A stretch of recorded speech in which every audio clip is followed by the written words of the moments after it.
दीवाना आदमी को बनाती है नारियां। समझ रही हैं मैया? देखो हम कहूँ कि बुराई नहीं कर रहे, ठीक, हम अपने यहाँ की बुराई कर रही। इनकी माता बहुत बढ़िया है। लिखा कि दीवाना आदमी को और बनाती है नारियां, और खुद घूमती है पीछे घुमाती है नारियां।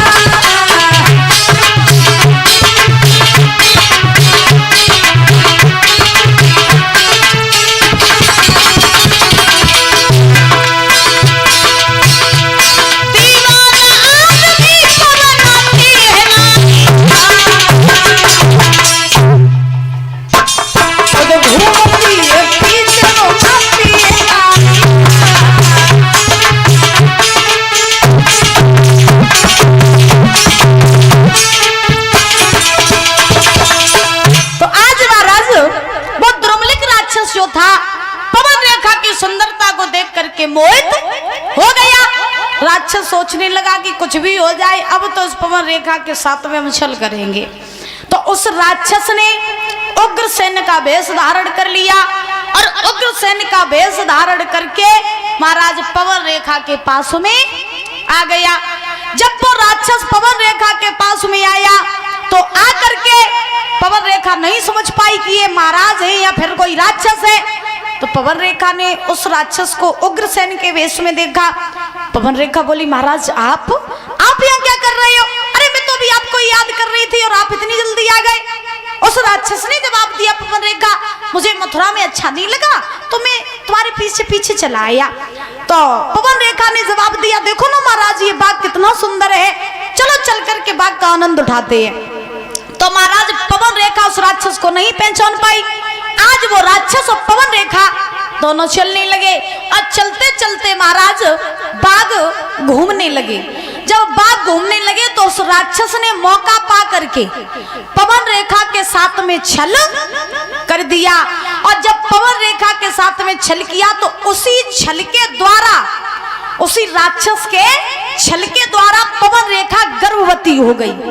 दादा पवन रेखा गर्भवती हो गई और जब पवन रेखा गर्भवती हुई तैसे ही वो राक्षस अपने साक्षात वेश में आ गया। और जब वो राक्षस अपने वेश में आया तो पवन रेखा ने देखा कि ये मेरे महाराज नहीं बल्कि ये तो एक राक्षस था और मैंने इस राक्षस ने मेरे साथ में छल कर दिया, मुझसे तो बहुत बड़ी गलती हो गई। इस राक्षस ने मेरा पतिव्रत धर्म नष्ट कर दिया। अब मैं अपने पति के पास में जाऊंगी, क्या मुंह दिखाऊंगी? इस राक्षस ने मुझे कहीं का नहीं छोड़ा। ध्यान रखना, जो जिनकी इज्जत होती है ना, जिनका चरित्र अच्छा होता है, तो अगर किसी की एक बार इज्जत चली जाए तो इज्जतदार आदमी कहीं समाज में मुंह दिखाने के लायक नहीं रहता है। और एक बात बताएं, घर मकान टूट करके अगर गिर जाए तो घर मकान दोबारा बनाया जा सकता है।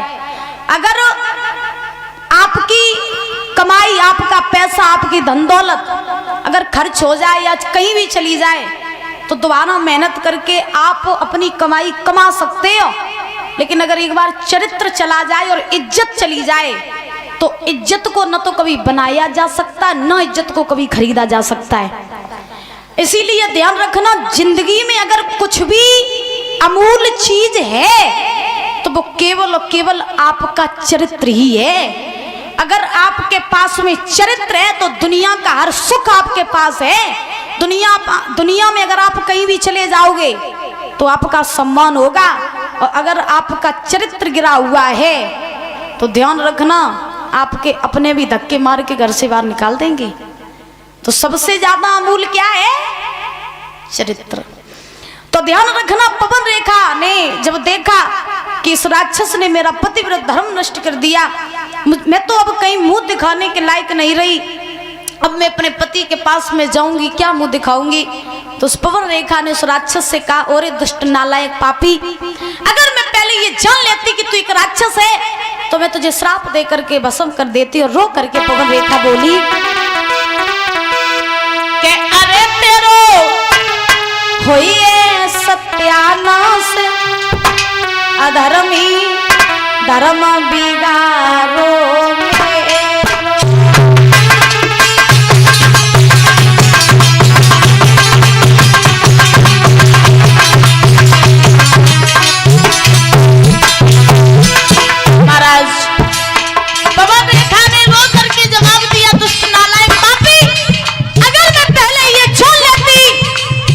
राक्षस है तो मैं तुझे श्राप दे करके वसूल कर देती, तूने मुझे कहीं का नहीं छोड़ा। अरे तेरो कोई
मुझे कहीं का नहीं छोड़ा। तब उस राक्षस ने कहा पवन रेखा, अब जो हुआ उसे बिगाड़ा तो नहीं जा सकता है, लेकिन सुनो, मैंने तुम्हें स्पर्श किया और मेरे इसी स्पर्श से तुम गर्भवती हो गई हो और तुम्हारे इसी गर्भ से मेरे ही जैसा वीर योद्धा बलधारी बालक जन्म लेगा, जो मेरे ही जैसा ताकतवर होगा, बहुत बलवान होगा, संत महात्माओं को खूब सताएगा, बहुत तो अत्याचार करेगा। लेकिन एक खास बात होगी कि जब वो मारा जाएगा तो उसे मारने के लिए स्वयं भगवान को आना पड़ेगा। इतना कह करके वो राक्षस वहां से चला गया।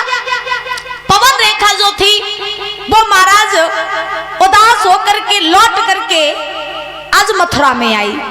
मथुरा में आई, उग्रसेन को कुछ नहीं बताया महाराज। धीरे धीरे समय व्यतीत हुआ। पवन रेखा का जो गर्भ था उस गर्भ के परीक्षित महाराज 9 मास पूरे हुए। जब गर्भ के 9 मास पूरे हुए तो होने के बाद में उसी पवन रेखा के गर्भ से एक बालक ने जन्म लिया।